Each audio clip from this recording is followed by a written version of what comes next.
guys, Maidenslave here, and today we talk Tyranny of Souls. Tyranny of Souls is Bruce Dickinson's sixth studio album, sixth solo studio album. Yeah, it came out in 2005, and it was put together really fast, and you can kind of tell, to be honest.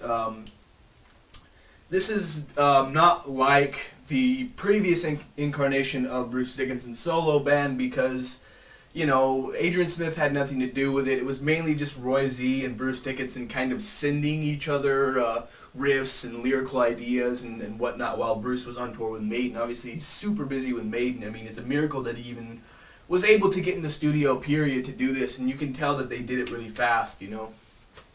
So, okay, so the artwork is, it's kind of cool.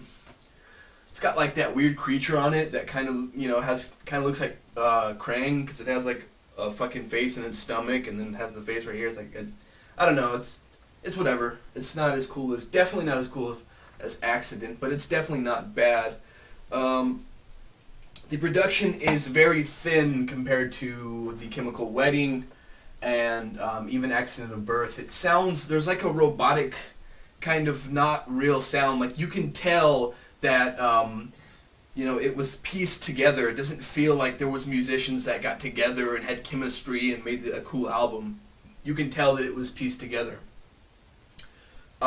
So, yeah. You know, Roy Z played all the guitars. He played the bass on most of the tracks.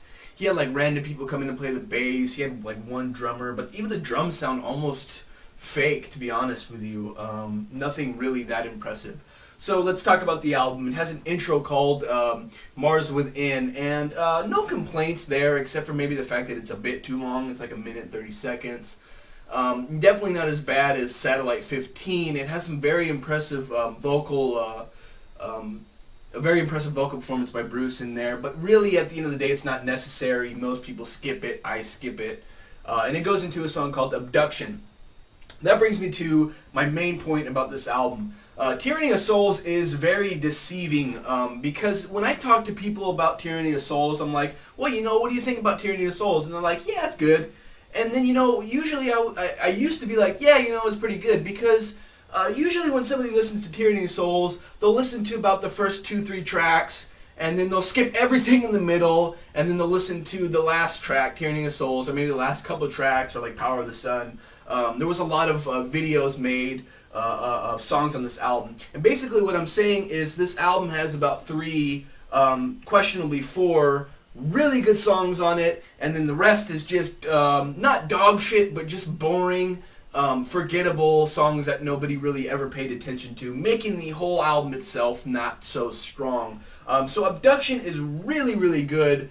Very good intro. It has a really, really cool musical part in the middle there. It sounds like old Maiden, like Somewhere in Time, Seventh Son. Very melodic, very cool guitar solos by Roy Z, and so on. Next song is called Soul Intruders, and this is a bit more of a heavy song. It has a really cool double bass drum intro in there, but it's, once again, it sounds very robotic. It sounds like the drums are like fake or something. I don't know, but other than that, it's just kind of choruses, and you know, it's not that bad, and it's kind of, you know, not too long, and not too short. It's one of the stronger moments on the album for sure. And the next about 3 songs on the album, this is where it gets kind of meh. This album, yeah, let's just talk about it, okay? The next song is called Kill Devil Hill, and it's slow. There's not anything particularly amazing about it. Nothing impressive. It's just kind of boring, bland as it can get without being garbage. Next song on the album is called Navigate the Seas of the Sun, and this is slow and it's kind of weird. It kind of almost returns back to old shitty Bruce, some of his older solo albums, where it sounds like he's trying to do something different and kind of go for almost the alternative vibe, and it just comes out at the end of the day really cheesy. It's just a very weak song. And then the next song is called The River of No Return. Once again, it's, you know, it's just kind of very, very forgettable, and people always skip it. There's nothing very impressive in there about it. It's just kind of like unnecessary, really. I mean, and you know, I will admit that there's some impressive in these 3 songs that I just talked about. There's some kind of impressive like guitar licks that Roy Z plays, but you know, nothing like that makes you say, yeah, that's a fucking amazing song. I want to listen to that shit every single time. Oh, like, you know, yeah, whatever. And the next song on the album is called Power of the Sun. This is definitely another strong moment on the album. Has a little bit of a weird intro, but you know, just kind of gets to, sounds like classic Bruce, like classic solo Bruce material, and it's a very good song, really good solos.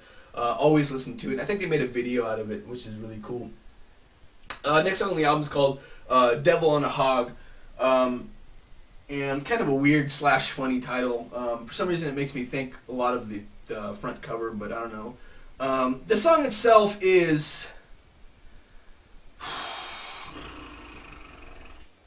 not bad. It sounds like something off of maybe Skunkworks. You know, his vocals aren't bad, you know, but there's, you know, nothing great about it. It's just kind of there. It has, you know, you know, just whatever. Next song on the album is called Believal. First of all, that is a fucking tight title. That is worthy of an album title or even a band title. You know, Believe, Evil, Believal. They mixed it together, which is really cool. However, the song itself is garbage. It has a really weird, like, Bruce does like some weird, like, yeah, like some just weird. It just sounds almost even, again, like fucking something off Balls of Picasso or something. Just not even a skip, just garbage that song is. Last song on the album is A Tyranny of Souls, and this is the title track of the song, of the album.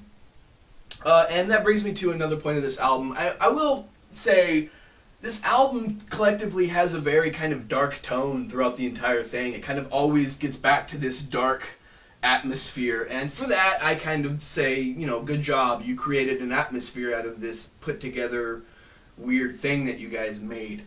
That's completely unnecessary. So Tyranny of Souls, the title track, not bad. Very dark, very kind of almost sounds like almost a homage to Black Sabbath, the song, you know, even down to the way Bruce sings it. It shows a different side of Bruce's voice that is very impressive, and it kind of has a heavy part at the end, but overall it's really slow, and it's not like something upbeat that you kind of want to hear from Bruce. For a lot of people, they don't, usually when people listen to Bruce Dickinson, they're expecting upbeat, Accident of Birth, Brave New World, Power Slave, upbeat, High Screamer. You know, they don't expect, you know, atmospheric music, like a lot of music that was on this album. And, you know, whenever Bruce kind of tries to go into this territory, it doesn't work out for him, for the most part. But, you know, so Tyranny of Souls to me seemed really unnecessary. It didn't seem like it didn't bring anything new. He didn't bring anything new to his He didn't bring anything new to his solo category. He didn't bring anything new to the world of metal. It just seems like he did it just because Roy Z sent him an email saying, hey, we should get back together and do something. I have some ideas. And that's all it sounds like. It doesn't sound like anything special at all. So, you know, the entire album itself is just a weak album. However, if you guys, you know, want Bruce good songs, there's the few songs that I said that were good on this album, you know, pick them out. They would definitely go on a best of if he made another best of.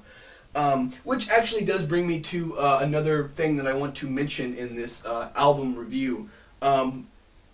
Bruce Dickinson released, I believe in 2001, the best of Bruce Dickinson, and this album actually featured 2 original songs on it, Broken and Silver Wings, and I think that these 2 songs were kind of the beginning of what was going to be the next Bruce Dickinson album before he decided to go back to Iron Maiden. And it sounds like they were going to make a really good album because Broken and especially Silver Wings are very, very, very, very good songs. If you guys haven't heard those songs, check them out. You can even check them out on YouTube really quick. Silver Wings is one of my favorite Bruce Dickinson songs.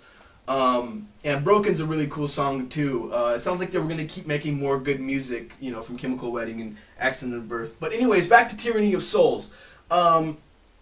Overall, it's a very, not a very, but overall, it's just kind of a weak album for Bruce. It didn't seem necessary, and I'm pretty sure that this is going to be the end of his solo stuff. So, you know, I don't know. You guys can check it out if you want. However, I would say skip it. Maybe take a few of the good songs off of it that you guys probably already know about. But yeah, I'm going to give Tyranny of Souls by Bruce Dickinson a 6 out of 10.